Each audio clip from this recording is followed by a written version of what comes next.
Então vamos seguir na aula de hoje. Por que?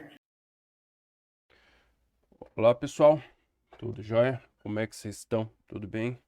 Comigo tudo bem também, fora o frio dessa semana, mas seguimos, né? Inclusive hoje nem liguei a câmera porque eu tô com tanta roupa e touca e não, ninguém merece isso, né? Então vamos sem câmera mesmo.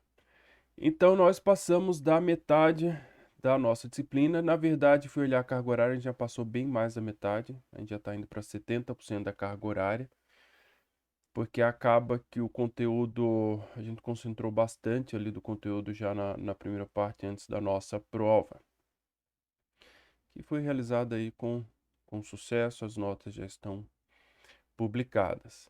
Então, na verdade, agora a gente tem a segunda metade da disciplina, que é uma metade menor. A gente tem praticamente aí 4 assuntos, esse de sincronização, que a gente começa hoje e termina na próxima aula. Tem tolerância a falhas, tem segurança, esses dois assuntos bem mais teóricos, né? Para mim são os dois mais chatinhos, eu acho, da disciplina. E assim, são áreas específicas, sabe? São áreas de pesquisa, né? Eu falo assim, chato, parece que estou menosprezando. Mas são dois temas, assim, de extrema importância em sistemas distribuídos. Talvez os que mais têm pesquisa, atual, porque outras questões, por exemplo, sincronização ou outros temas que a gente já viu, como comunicação, ali já estão mais estabelecidos, não tem muita coisa acontecendo em algum desses, né, como o caso de sincronização. Já a tolerância à falha e segurança, não, esses daí tem pesquisa o tempo todo, imagina segurança principalmente. Só que eles são áreas específicas, né? São áreas para quem trabalha realmente com pesquisa neles. A parte teórica que o livro traz é a base, então ela é uma parte realmente um pouco mais. ah, é muito teórica, é mais maçante, né? Vamos ser sinceros. Mas precisamos ver, precisamos ter essa base, porque vai que algum de vocês segue na linha. Eu tenho dois amigos, né, grandes pesquisadores, um inclusive em Portugal, e outro aqui em Floripa, São José, que são pesquisadores na área, né? Dois ótimos pesquisadores. Então, quem sabe um de nós e um de vocês não sai também, então a gente precisa sim dessa base. Mas o fato é que a gente já tem uma parte menor de conteúdo e, por último, serviços web, que aí esse aí é mais prático, que eu venho jogando pro final, naquela boa e velha esperança que a gente possa estar em laboratório fazendo isso. Só que assim, a gente já está em julho, estou gravando esse vídeo hoje, 1º de julho, quinta-feira, para publicar para vocês amanhã, dia 2. Não sei quando é que vocês vão estar assistindo. Então falta muito pouco, né? 1 mês e meio aí para finalizar a disciplina.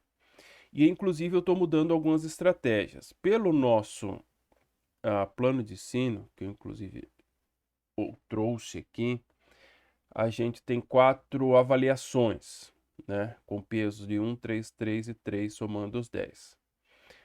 A, a gente fez uma prova na semana passada, peso 3. As listas de exercício a gente vem fazendo. Eu então publiquei a nota porque provavelmente a gente vai ter mais um ou duas, ainda vou ver. Então só publico no final. E aí tem mais um trabalho, uma avaliação.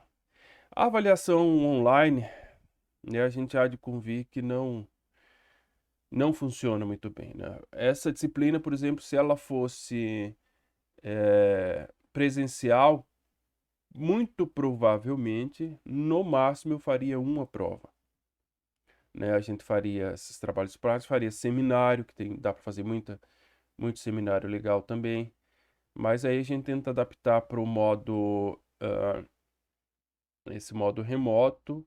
Coloquei 2 avaliações, mas é complicado, né? A gente fica cobrando a questão teórica ali, que não faz muito sentido, o livro tá ali, a internet tá ali, vocês podem ler, pesquisar. Então, eu acho que não surte nenhum efeito, ou pouquíssimo efeito positivo fazer prova nesse tipo de disciplina. Então, a gente fez a primeira ali, tá feita, ótimo, né? A maioria foi com nota boa. Mas a segunda prova provavelmente eu não vou fazer. O que que eu estou pensando em fazer? Dois trabalhos, né? Também nada muito complexo, porque, né, precisa de suporte. Inclusive, eu quero deixar, como a gente está adiantado no conteúdo, deixar uma aula, digamos, de tira dúvida, enfim, para vocês ficarem praticando e fazendo o trabalho, eu estar ali dando suporte. Vamos pensar nisso.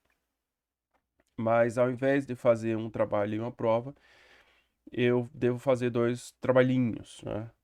Um com esse tema de sincronização, né, que é um trabalho que a gente sempre faz. E aí é programação, né, já antecipando, nada muito absurdo.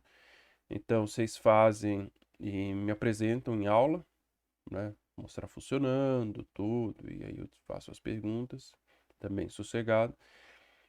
E um segundo trabalho ali mais para o finalzinho da disciplina, que é na parte de web service, também programação.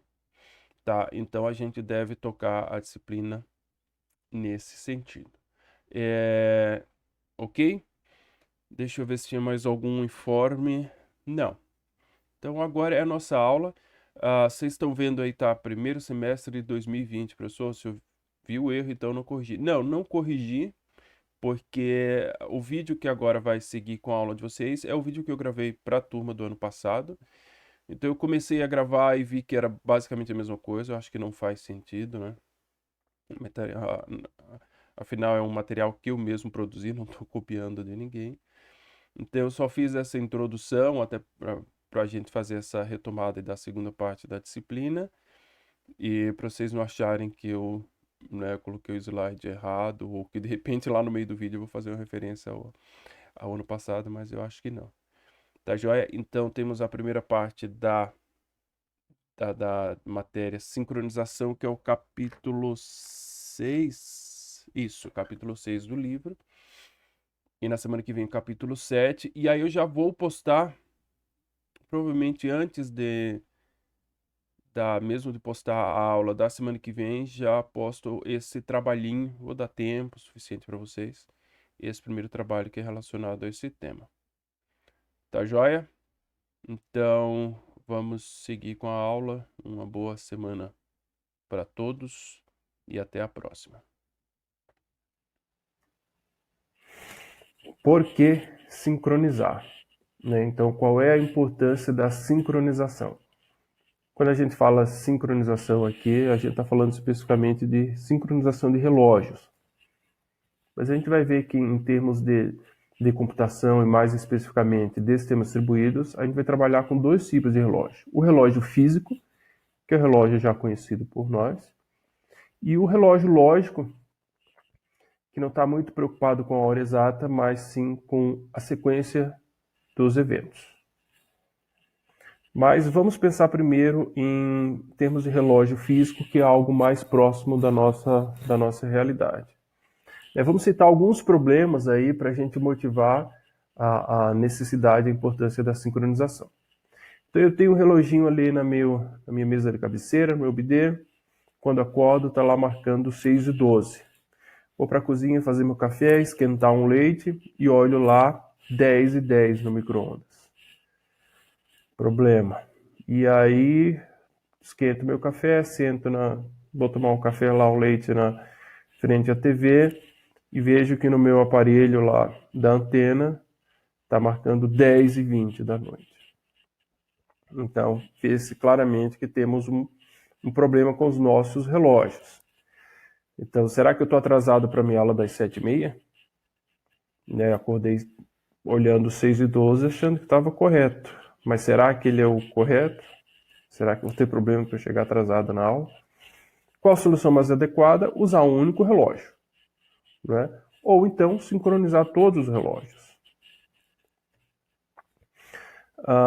Se sincronizar e uma fonte não for, a gente tem que pensar, tem que se preocupar em usar uma fonte confiável de tempo. Eu tenho esse print aí de algo real, né, que aconteceu no ano passado. Então tinha um post no Twitter do Ministério da Educação A abertura dos portões iniciou às 12 horas no horário de Brasília. A aplicação das provas começará às 13h30. O MEC deseja sucesso no exame. Então, se iniciou às 12, já passava das 12. E, no entanto, a hora do post era 11h05 da manhã. Então, provavelmente, aí o sistema teve algum problema com fuso horário, ou mais provável ainda, com horário de verão. Mas o fato é que, numa única postagem, né, que deveria ser bem consistente, foram usadas duas fontes distintas de relógio, ocasionando um problema. Uma segunda situação, segundo problema. A maioria das linguagens, pelo menos as que se mantêm mais modernas, e aí eu uso o C como exemplo, programas a gente sabe que são divididos em vários arquivos, né? Isso é independente de linguagem. Então, se eu pego um programa, um sistema que tem em C, com 100 arquivos, .c, e eu só modifico um, o que seria mais natural e mais sensato seria só recompilar esse arquivo modificado e não os 100, né? Considerando um sistema grande e complexo, o tempo de compilação ele pode ser bem grande. Então, o ideal seria compilar apenas um. E aí, como eu falei, a maioria das linguagens que se mantém modernas, né? O C não é uma linguagem moderna, mas se mantém moderna, possui aplicativos que fazem esse trabalho de compilação mais inteligente para a gente. O C tem o make. O programador modifica o arquivo e executa o make para compilar. O make ele faz uma comparação do que ele deve compilar pelos horários. Né? Você modifica o arquivo .c e ele compara com o .o que foi gerado na última compilação. Se o arquivo .c foi modificado depois que o .o, então esse arquivo ele foi alterado depois da última compilação, então ele deve ser recompilado. Né? É assim que o make trabalha e tantos outros aplicativos que cuidam de compilação. O relógio do meu computador não está com a hora certa. Terei algum problema para executar o make e poupar tempo de compilação? E se o arquivo foi editado em um computador e compilado em outro? Terei problema? E essa situação, né, de centralizar a compilação, mais uma vez, principalmente em sistemas grandes e que são construídos em projetos que envolvem várias pessoas, essa compilação ela pode ser centralizada. E aí, se eu tenho, né, o editor no meu computador salvando o arquivo no horário e o compilador num horário diferente fazendo a compilação, um outro computador, teremos problemas sim. Então, num grafo aqui, essa imagem retirada do livro, eu tenho nessa primeira linha de tempo, com timestamps, né, o tempo do compilador. Então, se olhar aqui, o output.o, né, a última saída ali de um objeto compilado, foi no timestamp 2144. Na linha de baixo, eu tenho a linha de tempo do cliente, né, do editor, do programador. Ele alterou um arquivo, output.c, e salvou. Só que o que aconteceu? O tempo dele estava atrasado em relação ao tempo do servidor, ou da outra máquina que está compilando, e ele ficou salvo num tempo menor que o último alterado. O último objeto alterado, criado. Então, o que acontece? O make identifica não. Se ele é um tempo menor, então ele não foi modificado, não precisa compilar. Então, temos aí sim um problema por conta de desincronização dos relógios. Um problema terceiro que acontece, e eu acho que é bem recorrente, principalmente em tempos de que a gente joga muito arquivo para a nuvem ou para outros servidores. Então, digamos, eu tenho meus arquivos em um computador e eu quero fazer backup, né? Seja no ambiente de uma empresa, onde tem um servidor de arquivos, ou em algum servidor de nuvem, né, que provê esse serviço, mas eu quero fazer o meu backup.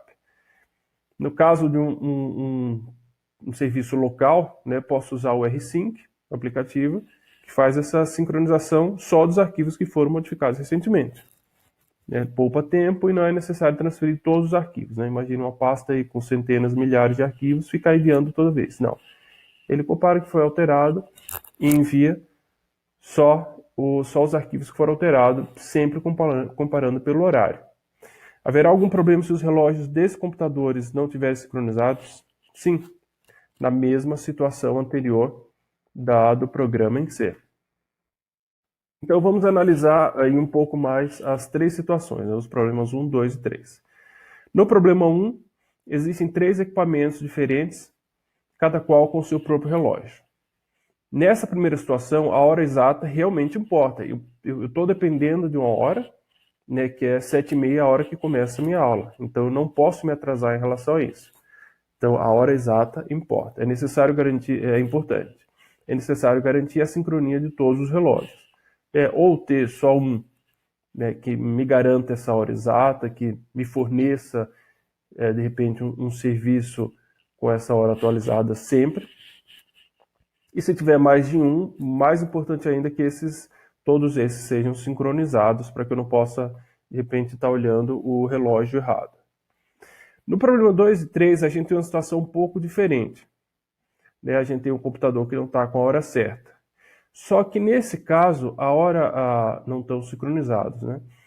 A hora exata não me interessa muito. Então, entre o meu computador, lá na situação 2, que tem o arquivo fonte do C e o servidor lá que faz a compilação, não me interessa que as horas sejam corretas. Na mesma forma do backup do arquivo que eu vou mandar para um servidor de arquivos. Também não me interessa se a hora está exatamente correta com o horário de Brasília. Não é essa a minha preocupação. Mas sim que sejam sincronizados.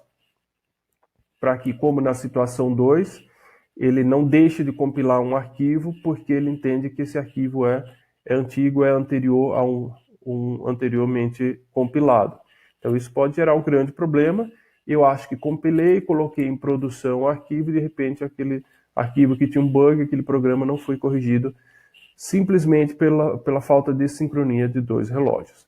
Então na situação 1 a hora exata importa, na situação 2 e 3 a hora exata não importa. Então, essas 3 situações, que são situações simples, mas bem reais e corriqueiras, deixam mais do que claro a necessidade da sincronização de relógio. Em sistemas centralizados, a coisa é bem mais fácil, né, de se manter essa sincronização. O tempo ele não é ambíguo, ou seja, se um processo B pergunta a hora ao sistema, após o processo A fazer o mesmo, provavelmente B vai receber um tempo maior que A. No máximo, os valores serão iguais, mas nunca o de B será menor. Então, isso é fácil de garantir se a gente tem um sistema centralizado e um único relógio. Eles vão perguntar a mesma fonte, então, fatalmente, o que perguntar depois vai ter um tempo maior. Agora, se a gente está numa situação, num contexto de sistema distribuído, onde cada nó possui seu próprio relógio, aí a gente tem uma dificuldade. O evento A que ocorreu antes do evento B pode ser tratado como se tivesse ocorrido depois, né? Vide mais uma vez a situação essa aqui da compilação, né? A alteração do arquivo C foi depois, mas o relógio diz que é antes, então foi desconsiderado. Então vejam que para sistemas distribuídos a falta de sincronia de relógio é sim um problema. Sincronização de relógio, situação necessária para a perfeita execução de um sistema distribuído que é guiado pelo tempo para o estabelecimento de ordem entre os eventos. Não quer dizer que todo sistema distribuído tem esse pré-requisito de que o relógio seja sincronizado. Aqui deixa claro e destacado de que são sistemas guiados pelo tempo, onde a sequência de eventos importa. Mas vocês vão perceber que isso é na grande maioria dos sistemas. Se a gente pensa em sistemas com banco de dados distribuídos, isso é muito mais do que importante.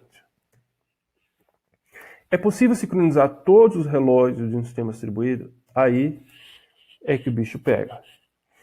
Garantir 100% essa sincronia, principalmente relógio físico, é complicadíssimo e dá para dizer que não dá para garantir.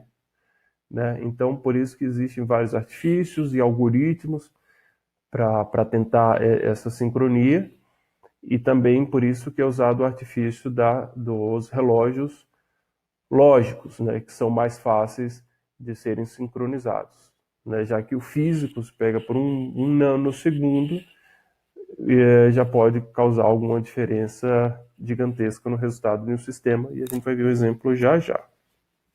Então vamos tratar primeiro de relógios físicos.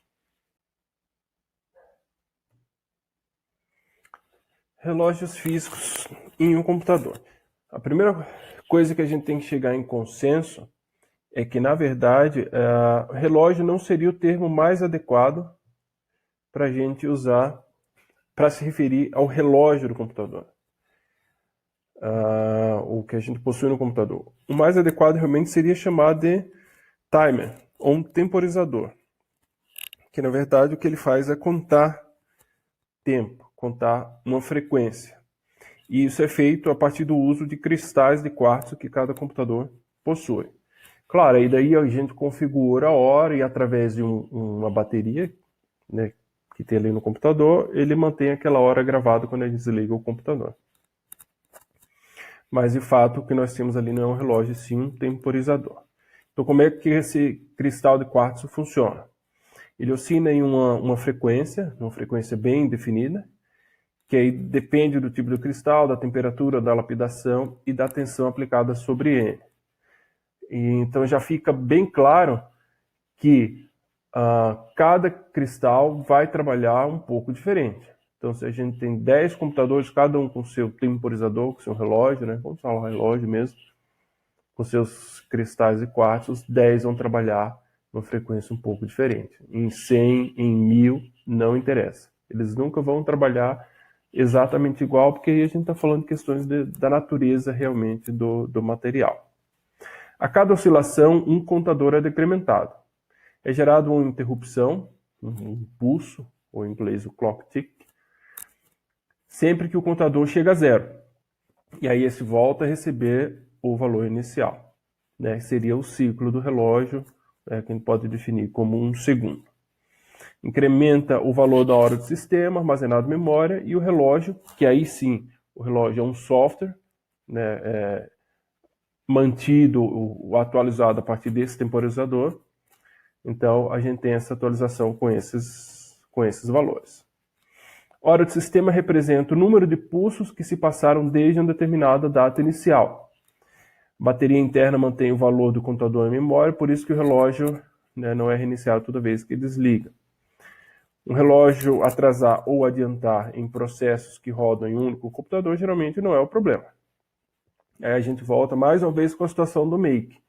O make ali, ele é um problema quando a gente está em 2 computadores. No único computador, como é uma única fonte de informação sobre a hora, se atrasou, adiantou um pouco ou até demais, não vai ser problema para o make, porque fatalmente o arquivo vai ser criado ou alterado após o último object ter sido também gerado na compilação. Então não é um problema. 2 computadores com cristais de quartzo estarão com relógios sincronizados? É o que eu falei agora há pouco, né? 10 computadores, 10 cristais pulsarão em frequências diferentes, gerando uma taxa de desvio ou um clock drift diferente. Com o tempo haverá uma defasagem, clock skew, entre os relógios. A gente vai entender isso já já.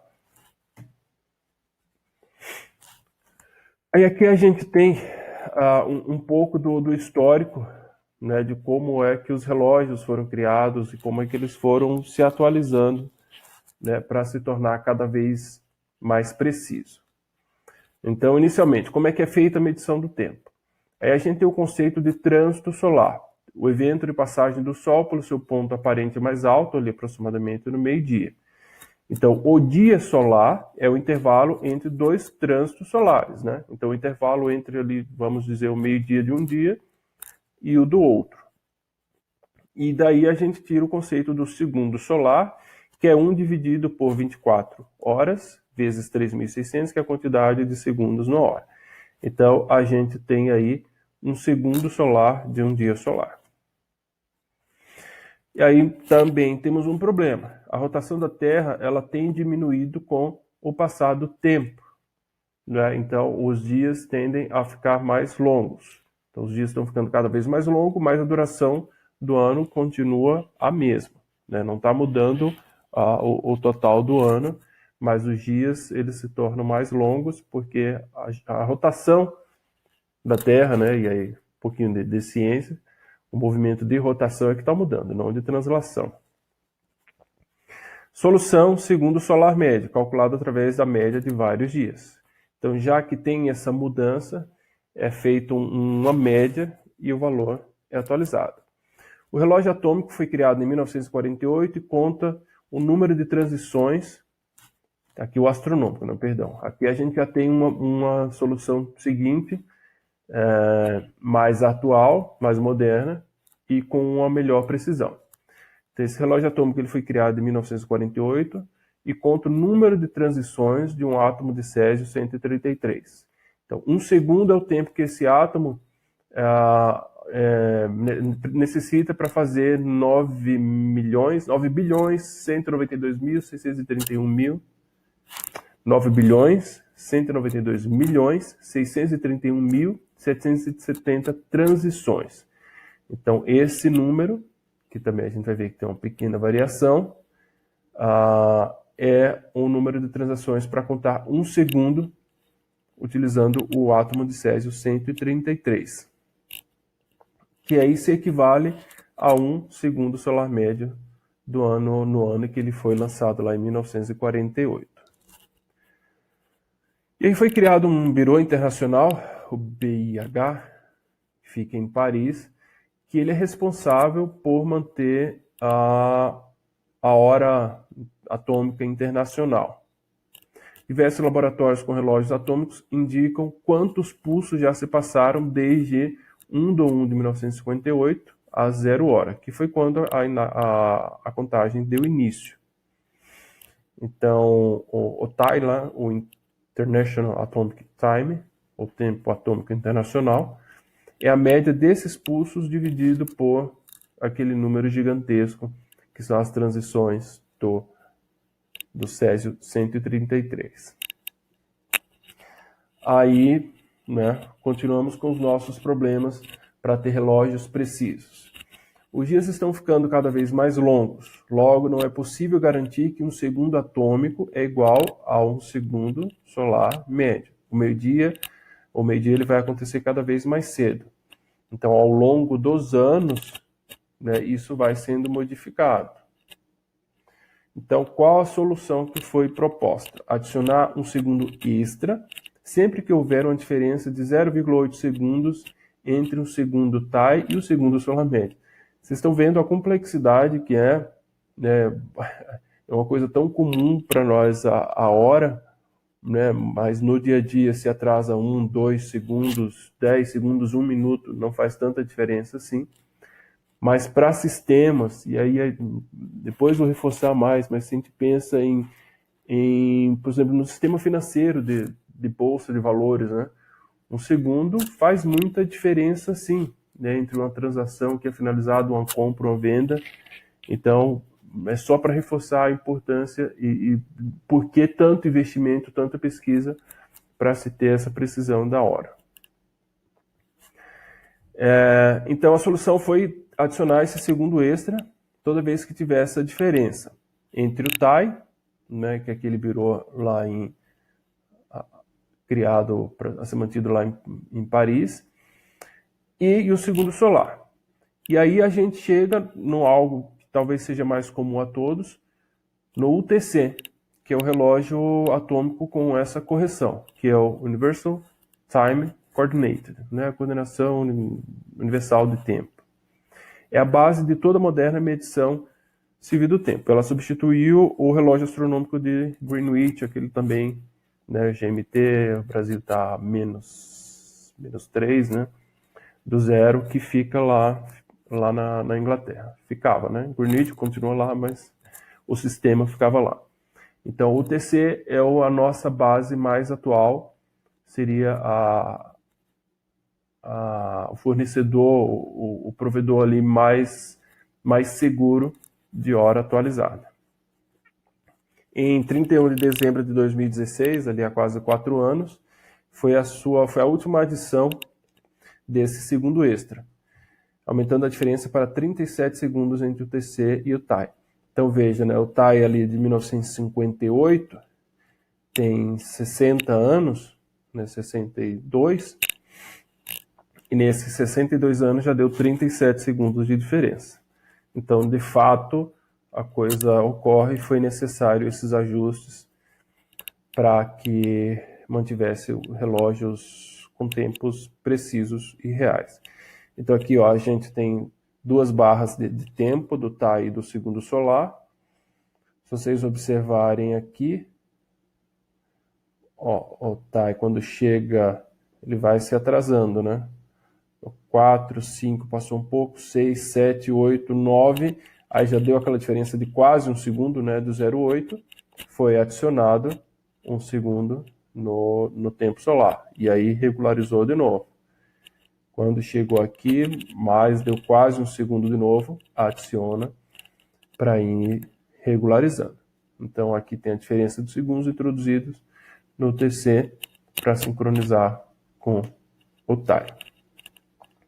Tá, agora a gente, né, aqui a gente está falando dos sistemas, né, e um pouco da história e de como essa precisão e essa definição veio evoluindo ao longo do tempo. Agora a gente fala, mais puxando para a nossa área, de algoritmos para sincronização de relógios. Então vamos colocar aqui uma determinada situação. Aqui eu tenho um usuário qualquer, no dia 13 de 10 de 2014, o relógio dele marcava 8 horas, o UTC, que é o relógio padrão, também 8 horas, e um outro usuário, a Alice, também 8 horas do dia 13 de 10 de 2014. Tudo perfeitamente sincronizado. 30 dias depois, dia 12 do 11, o relógio do Bob era 8:01, enquanto o TC permanecia nas 8 horas, e a Alice a 8 horas, 1 minuto e 30 segundos. Disso aqui a gente tira duas informações. A defasagem, né? O do relógio do Bob está defasado em mais 60 segundos e da Alice defasado em mais 90 segundos, que é conhecido como skew. E o drift, que seria o desvio, né, que aí é a quantidade de segundos por dia, já que foi em 30 dias ele variou 60 segundos, a gente tem um drift de 2 segundos por dia. E já a Alice, já que foram 90 segundos em 30 dias, 3 segundos por dia. Então, a gente tira algumas informações dessa situação, que são situações reais. Timers reais não são precisos. 1 segundo a cada 11,6 dias. Então, a gente tem que trabalhar, de fato, com essa informação, sabendo que não existe uma precisão dos temporizadores de computador. Fabricantes indicam a taxa máxima de desvio da precisão, né, com esse desvio aqui para mais e para menos. E a defasagem máxima, que agora me fugiu o nome dessa letra grega, que eu acho que é ômega, né? Se não for, depois eu vou dar uma olhada, eu faço a devida correção, né? Ponho lá nos comentários uma edição. E aí faz o sincronismo via software a cada ômega dividido por 2P. Então, por que isso tudo? Porque o próprio fabricante, né, entende que a tecnologia hoje, que são feitos os relógios dos computadores, ou melhor, né, os temporizadores, os timers, na base de cristal de quartzo, não são precisos. Então, no próprio manual, ele indica, ou deveria indicar, essa taxa máxima do desvio, né? Lembrando aqui, o desvio é a quantidade de segundos por dia que ele atrasa. Então, ele atrasa, em média, né, isso aqui não é preciso para todos, mas uma média de 1 segundo a cada 11,6 dias, o que é bastante também. Então, imagine se não faz uma sincronia e deixa ali um servidor rodando 1 ano sem ninguém mexer, né, dá 30, vamos dar uma arredondada aqui, 30 vezes dá 30 segundos de mais ou menos aí de diferença a cada ano.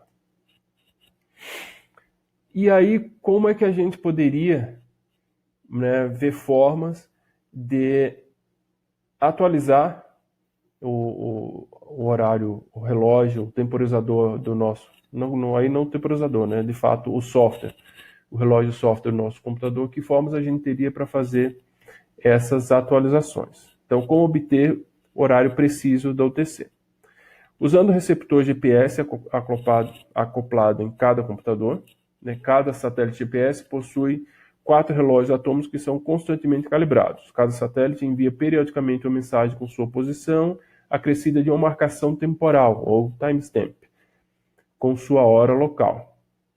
Então, ele tem uma precisão bem interessante, de mais ou menos 100 nanosegundos para cada microsegundo UTC. Não é adequado para todos os cenários, devido ao seu custo e à necessidade de antena divisada, etc. Mas possui uma precisão bem interessante. Sincronizar a partir de uma outra máquina, cujo relógio é tido como mais exato, né? Então, criar aí um servidor de tempo, de fornecedor de tempo, né, centralizado, que vai fornecer a mesma hora para todas as máquinas. E aí, claro, um servidor que garanta, né, que tem esse relógio mais exato. Então, como seria essa sincronização a partir de um servidor? Chega um cliente e pergunta que horas são para o servidor, ele retorna para ele, são 11 horas, 5 minutos e 30 segundos. Envia o pedido ao servidor e ajusta o relógio local com base na resposta recebida, né? Esses servidores, eles são comuns, né? Existe esse serviço que é o NTP. A abordagem é simples e não considera o atraso gerado pelo processamento ou mesmo latência da rede, né? Vai ter o tempo da ida, o tempo da volta, vai ter o tempo do processamento no servidor para receber essa requisição, né? Processar por mais rápido que seja, vai levar um tempo e responder, e o cliente também para receber essa resposta e fazer a atualização no seu relógio. Então aqui a gente tem uma situação. Tem cliente, servidor em cima, o cliente envia uma mensagem para o servidor às 11h04 e pergunta que horas são. O servidor lá já faz o processamento, vê que são 11 horas, 5 minutos e 20 segundos, e aí até enviar a resposta já são 11 horas, 5 minutos e 30 segundos. Aí ele manda para cá, e aí define que a nova hora é 11 horas, 5 minutos e 50 segundos, por considerar o atraso que foi entre a ida e a volta. Então, você envia a mensagem para M1, você recebe M1 e lê o relógio do seu relógio do tempo 1, o servidor lê relógio no tempo 2 e envia mensagem M2 contendo T0, T1 e T2. Esse aqui o T1 e o T2. Se ao receber M2 faz a leitura do relógio obtendo T3. Então o que ele faz? Faz uma diferença entre T1 e T2, né, que aí foi o tempo, a diferença entre os dois relógios, entre T2 e T3 também, e faz uma média. Então nesse caso aqui, fazendo essa subtração, e a média deu de 1 minuto, por isso que ele atualizou aqui. Quando ele voltou eram 11 horas 4 minutos e 50 segundos, ele atualizou para 11 horas 5 minutos e 50 segundos. Então isso aqui é uma possibilidade, é o algoritmo mais antigo, que é o algoritmo de Christian, que faz essa média aí, mas também não garante tanta precisão. Algoritmo de Berkeley, que é o utilizado no Unix, também de 1989, já é um algoritmo mais utilizado. Assume que nenhuma máquina possui uma fonte exata de tempo. Aqui o importante é garantir o sincronismo entre todos os relógios, porém não é importante que esses estejam de acordo com o UTC. Todas as máquinas executam um time daemon, né, um programinha de tempo ali que fica rodando. Uma máquina é eleita ou designada como servidor mestre, e as demais são obrigatoriamente escravas. Se o mestre falhar, então um novo é escolhido através da eleição. Diferentemente do algoritmo de Christian, de tempos em tempos, o mestre é quem questiona os escravos sobre os seus relógios. Então, aqui no algoritmo de Christian, né, fazendo analogia, o escravo seria o cliente, Então, a requisição parte do cliente. Ele vai lá, né, dependendo como foi agendado, ele vai e solicita uma hora atualizada do servidor, que responde e ele atualiza o seu relógio. Aqui, a ação parte do mestre, que seria o servidor, que fica questionando os seus escravos sobre a hora atualizada. Então aqui a gente tem uma ilustração. O mestre questiona periodicamente todos os escravos, pode usar o algoritmo de Christian para compensar o atraso da rede. Então esse algoritmo aqui, onde ele faz uma média considerando os atrasos de processamento e de requisição e resposta da rede, ele pode ser utilizado juntamente com o algoritmo de Beckley. Calcula a média, incluindo o horário do próprio mestre. Então vejam que ele considera também a hora do mestre. Ignora os tempos de máquina que estejam com defasagem grande. Então, se alguma máquina der uma diferença muito grande, ela é deixada de lado. Avisa todos os escravos para ajustarem seus relógios, se devem avançar ou diminuir a velocidade até atingir a hora informada. Então, vejam que funciona um pouco diferente. Primeiro, aqui não existe uma preocupação, não é, digamos, a prioridade de que tenha um relógio exato, né, de acordo com a UTC. Então, esse algoritmo ele não resolve essa situação. Mas o que ele consegue fazer muito bem é sincronizar o relógio físico entre todas as máquinas. Então, na situação aqui no exemplo exposto, aqui em cima eu tenho o meu servidor, né, e embaixo eu tenho os meus escravos. Então, aqui na situação inicial, meu servidor está marcando 3 horas, e um escravo 12h50 e outro 3h25. Ou 3 minutos e 25 segundos, enfim. Aí não interessa muito. Então, o que acontece? O daemon, ele verifica a hora, 3 horas, é isso mesmo, e manda para os seus escravos. Minha hora é 3 horas. Qual é a de vocês? Um escravo, né, qual a diferença no caso? Um escravo responde, para mim, eu estou defasado, né, estou com menos 10 minutos ou segundos, vou deixar em minutos mesmo. O outro está mais, eu estou a mais 25 minutos. Então, o que ele pega? Ele faz uma média, né, da diferença ali, deu de 15, então distribui e aí atualiza. Esse aqui vai para 3 horas e 5 minutos, esse aqui mais 15 minutos para ir para 3 horas e 5 minutos, esse aqui menos 20 para ir para 3 horas e 5 minutos. Então ele faz uma média aí da diferença e aí atualiza todos e inclusive o mestre, né, inclusive o servidor, também atualizado, garantindo a mesma hora entre todos os relógios. Então o algoritmo de Beckley é até uma atividade interessante aí, um dos possíveis projetinhos para a gente fazer. Não é um algoritmo complexo, dá para simular, fazer, né, no caso de fazer em casa, simular ali com RMI ou com socket na mesma máquina, mas simulando como se fossem máquinas distintas. Então vamos considerar essa atividade aí que é legal de implementar, não é tão difícil. Mas o importante é que ele garante que todos fiquem com a mesma hora. E aí existe um servidor que é muito conhecido e utilizado, um serviço, na verdade, né, que é o NTP, Network Time Protocol, protocolo de rede de tempo.